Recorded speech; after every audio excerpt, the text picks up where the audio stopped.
Sorry guys, my I had a phone call that kind of disrupted the end of my video, but I wanted to put one final thought out there, and that is, with the Democratic candidates being an utter and complete joke, and I can't find strong enough words to make that point. The question you have to ask yourself is, who is going to come into that void? Because there's a void right now. They're all just gaping gaps of of mental lapses, if you will. And who's going to fill that void? The two people that keep coming to mind for me is Hillary, believe it or not. She's just a glutton for punishment. So she's one. If she can survive long enough to get to that point, to me, she's just death warmed over, but that's just me. The other one is Michelle Obama. I'm not a fan. I think someone like that would speak volumes for where our country is as a whole if that were to come to pass. But, that teaser's been put out there, so I wouldn't be a bit surprised if that happened. So, and then, Bloomberg to me is another kind of joke, so I don't really take that one seriously whatsoever.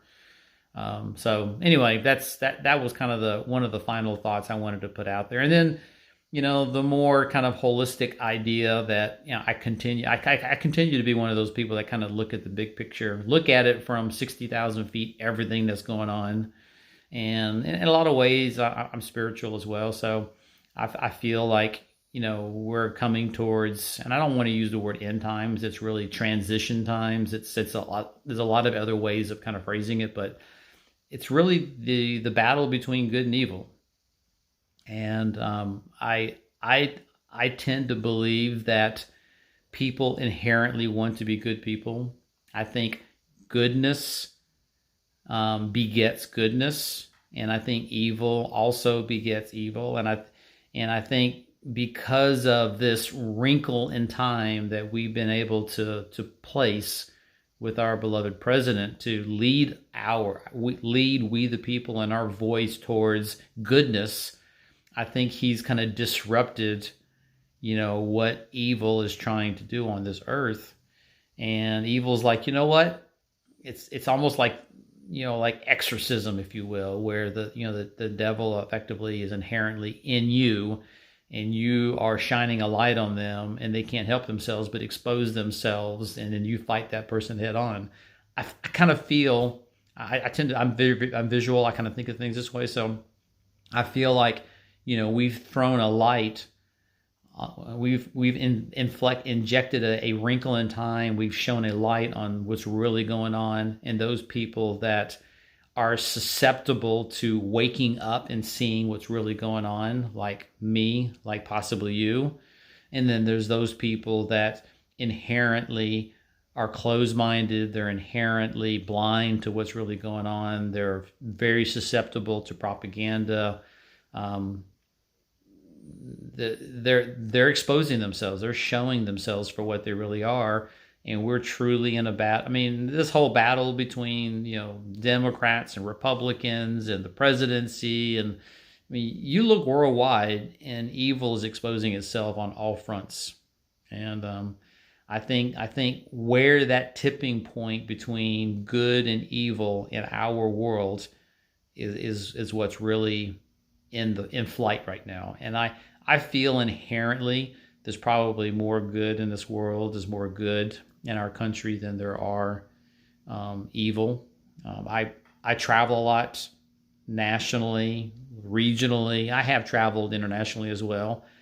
I see more good than evil. So if I just look at what's in front of me, what's face to face, what I see, I feel optimistic about what's coming. But at some point, we just have to face our fears. We have to face the enemy, and we have to put it to bed. So I'm feeling pretty good about that. And I think that's really what's happening right now. I think the evil that has gradually grown through our political structures are now really showing themselves. And I think we're going to have to at some point we're going to have to start fighting their fight and stop taking the high road and doing what's necessary to take them down. I think that's the other thing.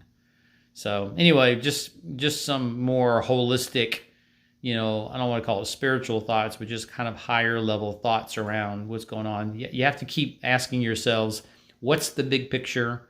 Look at all the nuances, look at everything that's going on, and read the tea leaves of what you think is going on. I mean, you look at what's going on in China, you look at what's going on in Iran. Even in Europe. I mean, even in was it in France with the yellow vests. There's a lot of people waking up saying, "No, I see now where you're taking us. We're not going to let that happen." So, anyways, I think it's all good. I mean, I've told many of people that it's going to get worse before it gets better, but I see the tides.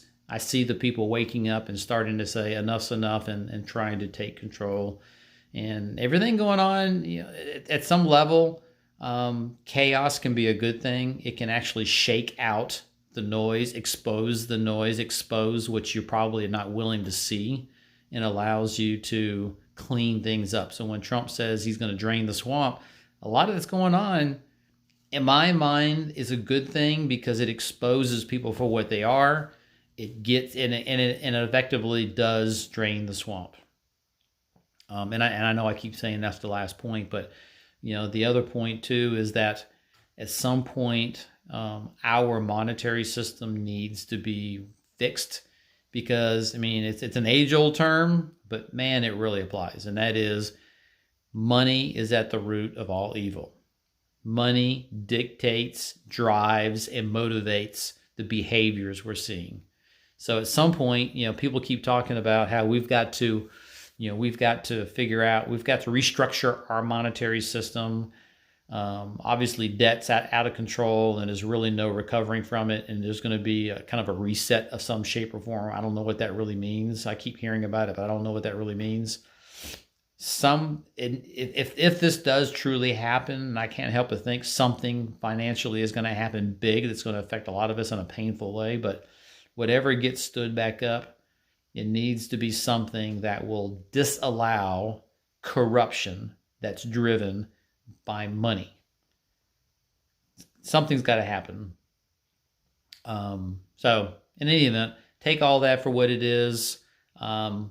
Prepare yourselves. I'm a prepper, not to the nth degree. I probably should do more. But food, water, shelter, find ways to be able to sustain and take care of yourself, if and when we go through a turn of events that puts you on your own. So anyway, that was it. Just some few thoughts. I'm not one of those that's going to come on here and speak just to speak, every day, every week. It's just when I'm inspired, not really looking for anything more than that. Whether you're listening or not, it's up to you. We all have a voice. I think more of us need to probably put a voice out there and share thoughts and open people's minds to, what's really going on out there. So anyway, love you guys and take care of yourselves.